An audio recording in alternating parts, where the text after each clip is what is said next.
Welcome back, everybody. This is not a Malazan video. Instead, this is going to be something slightly weird, but please stay with me because I have questions for you, and I'd love to hear your feedback on those at the end of the video or relatively early on.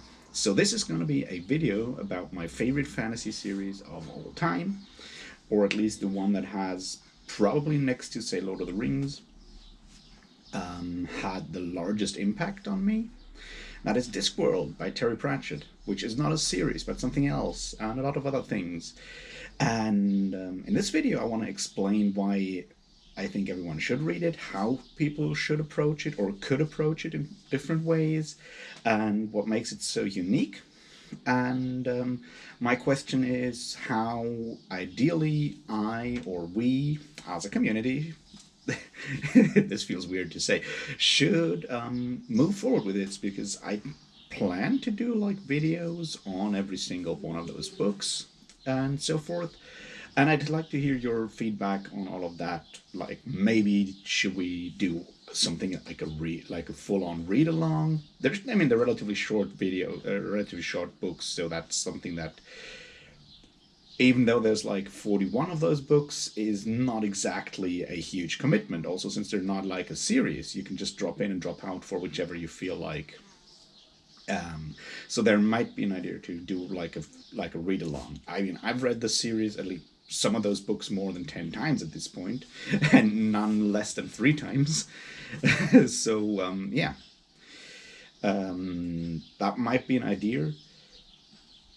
Let me know what you think, what you want to do in the comments, and with that out of the way, let's get started and talk about Discworld. Cheers.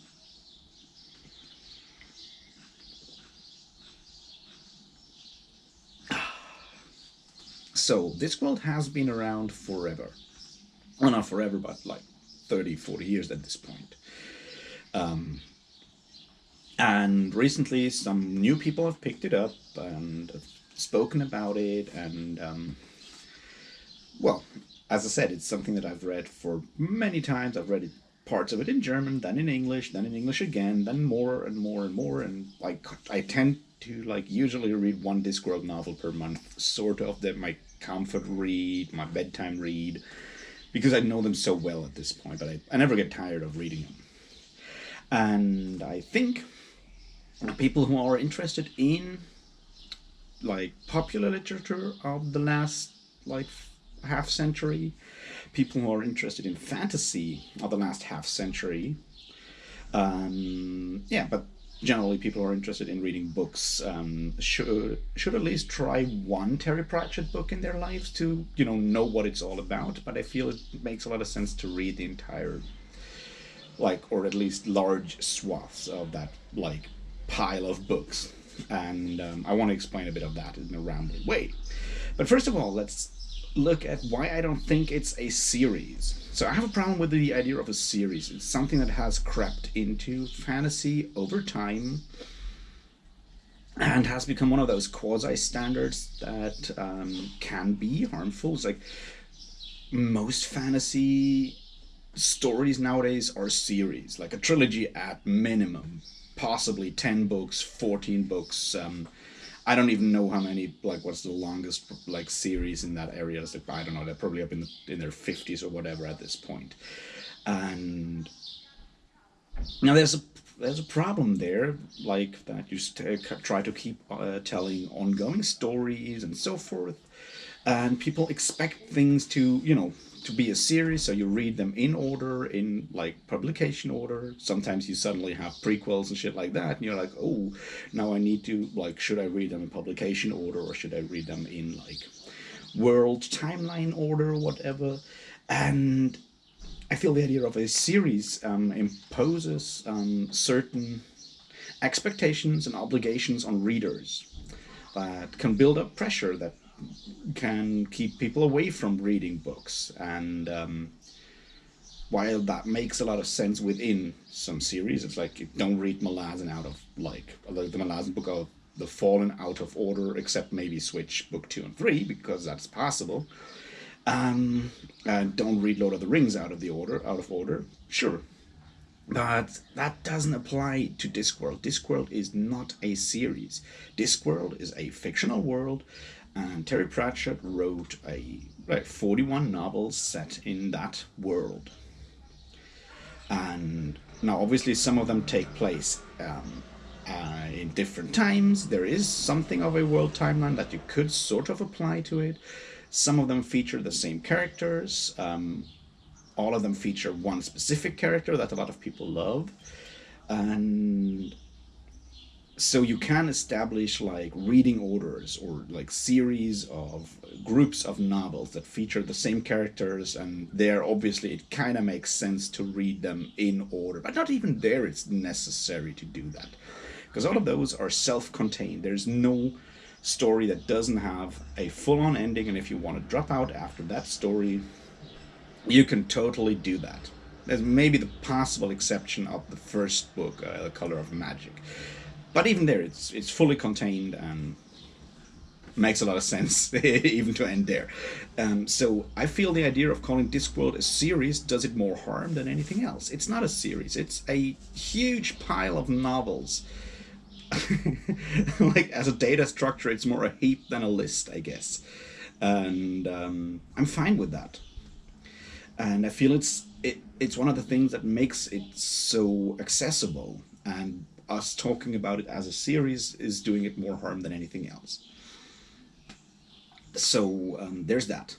Now, one of the things that I personally find so very fascinating about Discworld is that those novels span a large part, the largest part of Sir Terry Pratchett's life. And you can see, and as it's something that I personally find super fascinating with authors in general, but it's very obvious here. You can see not only Pratchett's writing style evolving over time, you can also see how he as a person with like his like interests shift over time. You can see or read how I'm not saying his political opinions shift over time, but you can certainly see while reading those books, you can see the author, or that like ideal image that we have of the author, because obviously we have no access to his actual personality, but we can see that personality, that like ideal picture or like personality of the author of Sir Terry Pratchett change and grow and evolve over time in a way that I don't think we can with something like the Dresden Files by Jim Butcher, where you also see how he as an author grows and becomes better at writing stuff. And I can say that even now, even though I've only read the first 3 novels. And there's other authors, obviously, where you see they start out really young and they evolve as authors. They get better at writing stuff because writing is a skill. No, with Discworld, you can also see how the person changes. Like the focus shifts to different things that Sir Terry Pratchett is more interested in, whether that's question of gender equality or inequality, or questions of racial discrimination, questions of economic problems and so forth. Those show up at different times in the series and then recede again and so forth. So it's very much one of those books where the idea of read them independent of the author and don't try to figure out what the author wants or whatever does not work. I mean, it works. You can read them and that's cool, and some of them will be really, really enjoyable. But the other part is it is very much a window into. It's very much also the story of Sir Terry Pratchett, the author, not Sir Terry Pratchett, the person. And that is something that I personally appreciate so very much about it, among other things. Then the next thing, I kind of already mentioned it. What Discworld as a world, a concept, does is it shows that fantasy, while being fantasy, is also very much about us, about this world. It's something I also talk about with the Malazan Book of the Fallen, and there's certainly more authors that do this nowadays. But Discworld is one of them that does it really well.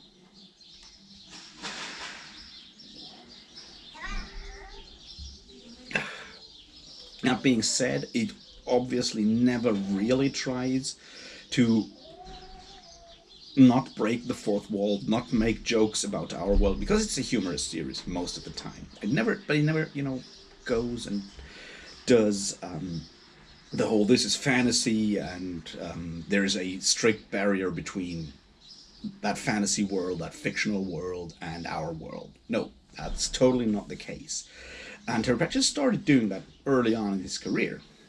So from the beginning, it is clear that this is a series that wants us to not only have fun, but also reflect on our lives, reflect on our world, on our societies, issues within our society, what we can do about it, or what we should do about it.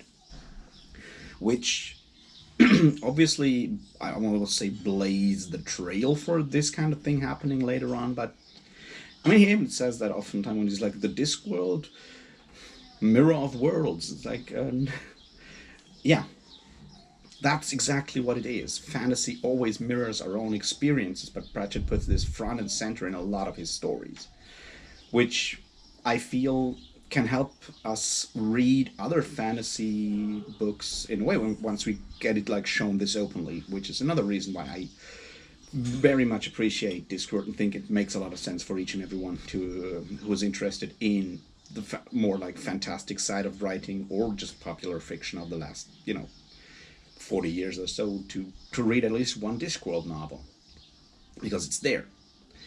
The next one is themes. It's like each of those stories is very much, most of them is very much about specific themes and deals with those specific topics in a self-contained way. So you can always pick and choose which ones you're interested, even within one of those like so-called sub-series.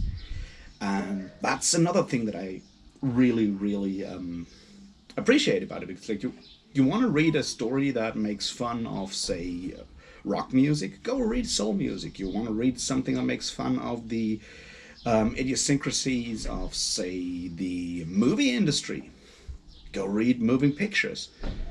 You want to look at, you know, the role of a free press within a society, go read The Truth.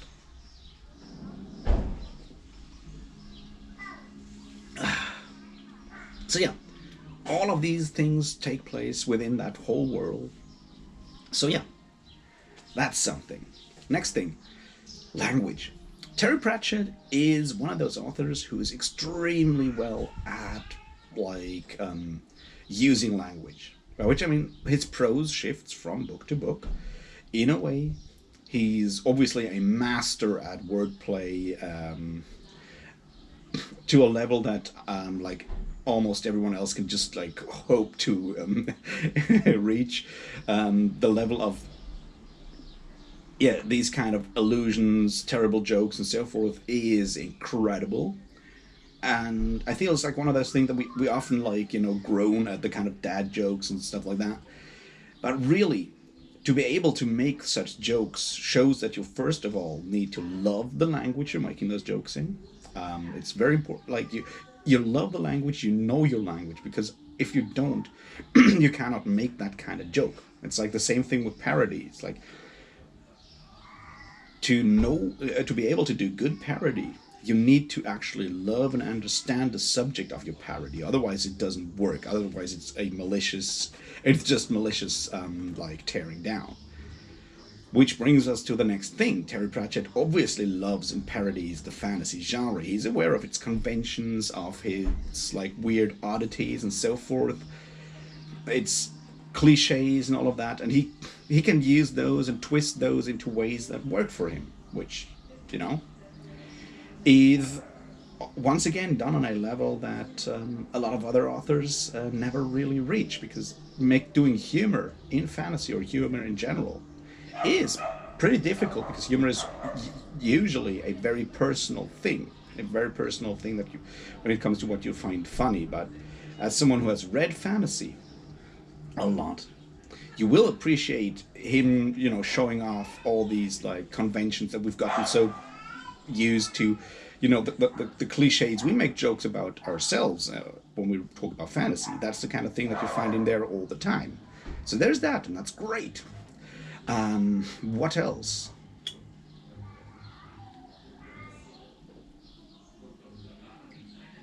Yes, the humor and sincerity thing.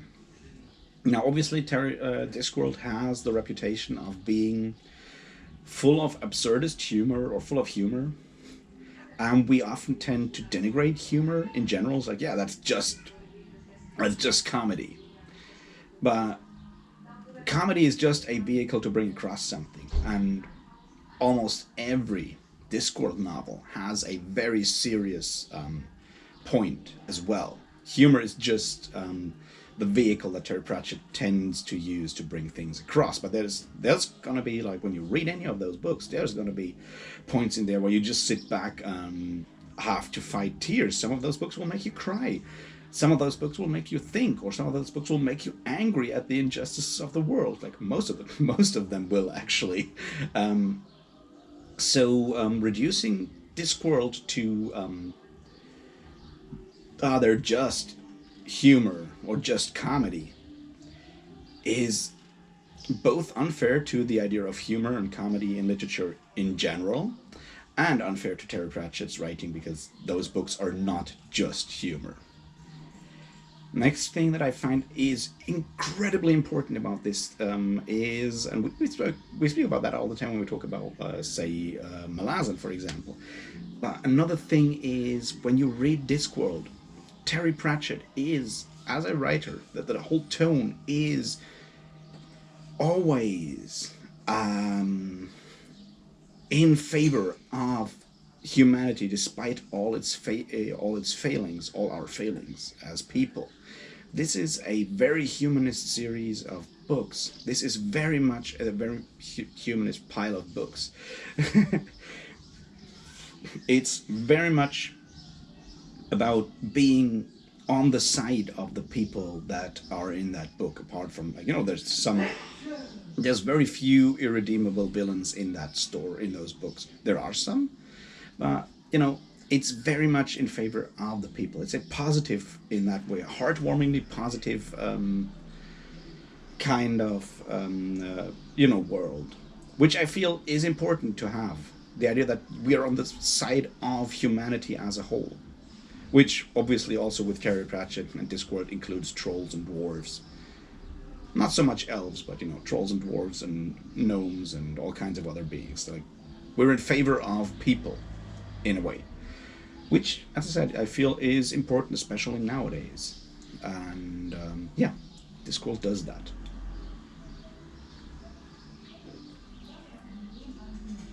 Now, the final one. A lot of those stories, not all, but a lot of those stories are just really well constructed, self-contained novels that work as a single story. They're just well done. There's no books where you're like, yeah, but this one in the middle of the series was just about them slogging through a desert or whatever. There's just nothing really important happens. No, they're just like single, short, 200, 300 pages short, stories, well told, well crafted, well constructed stories. That's one of those things that I feel we oftentimes overlook with Pratchett. Like, oh, there's this humor and all this other stuff. Like, yeah, but you know what? It's just also a well done crime novel, or like police procedural, or a well done. You know, he tends to go towards these kind of mystery thriller kind of plot lines oftentimes. Like, those work. Another thing, the allusions, the jokes.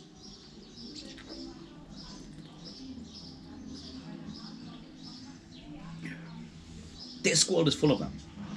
When you read them, you won't get all of those jokes, but you'll be so happy to find all these like references to other things that you have read, movies you have watched, games you have played, whatever. There's all that in there, and in like small or large like ways of making fun of them in a gentle way, or just paying homage to things. And that's another thing that I feel that I personally am very much in favor of, because it's the kind of person I am. I love recognizing allusions and stuff that I know from other places, because it makes me feel like a smart person, which I'm not, but The difference between a smartass and a smart person is that one of them is proud of knowing, of figuring stuff out, and the other one just does it. So yeah, that's bits that I feel make Discworld such a unique experience. So let's have us a look at where to start or how to read Discworld.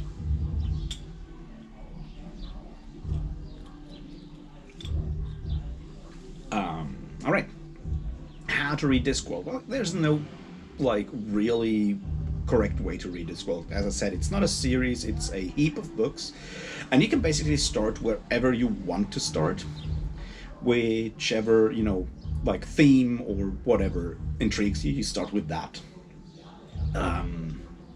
Now, obviously, there's the idea of reading it in publication order, which is something that I personally tend to do because I'm that kind of person. I can't just like start a series in its middle because I think linearly, and that has the advantage of like experience the growth or like evolution of Terry Pratchett, the author, which is something that I personally love. But on the other hand, you can just pick out whichever you want and read one. Read one of those that are not connected or don't have overlapping characters to anything else. There's a few of those. There's Pyramids, which deals with something pseudo-Egyptian. There's Small Gods, which is very much about religion and organized religion mostly.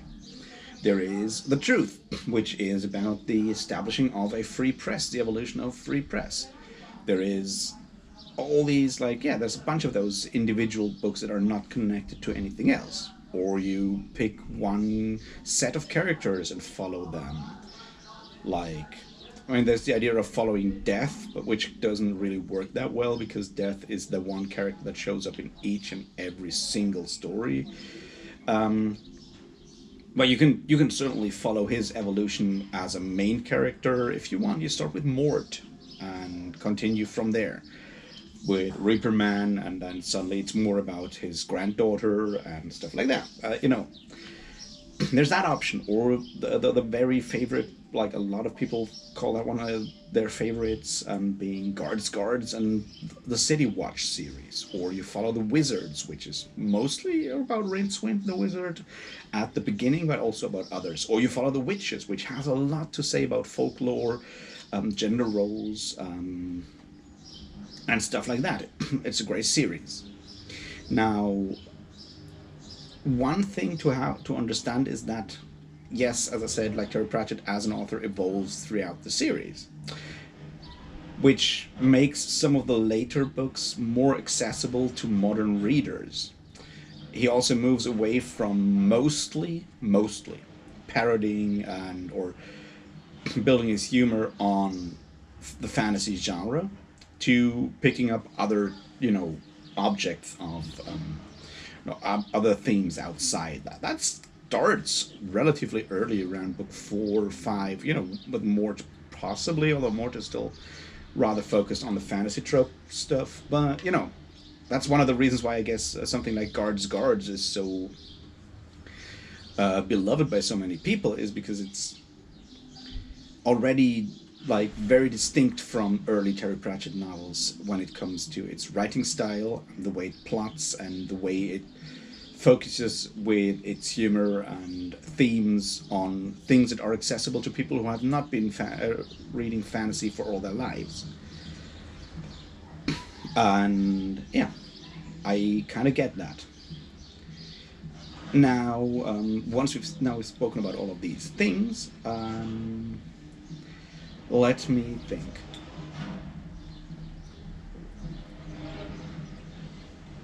Right.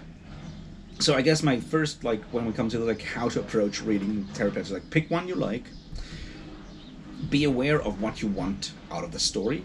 Be aware that it is not just a collection of funny jokes about something, and be aware that it is a very unique style in that it mixes and combines real world issues, jokes, and references to stuff in our world with a fantasy lens, in a way.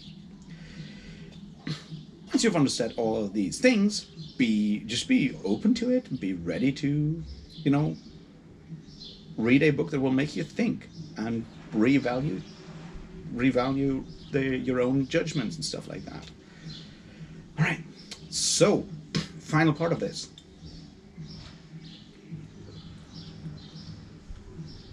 As I said, I've read a lot of these novels a lot of times. I'm currently reading Soul Music again, which is glorious on a lot of levels, one of my favorites, for obvious reasons. And I was thinking to go through the entire like heap in publication order and maybe make videos on each of them. Obviously not reviews, because I don't like reviews. Also, I think it's dumb to make a review of, with a rating or whatever, of a book that's 40 years old.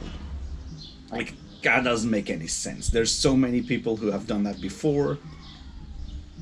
So maybe do it some slightly different way. Maybe go into like going through it more, like what to expect, how to read it,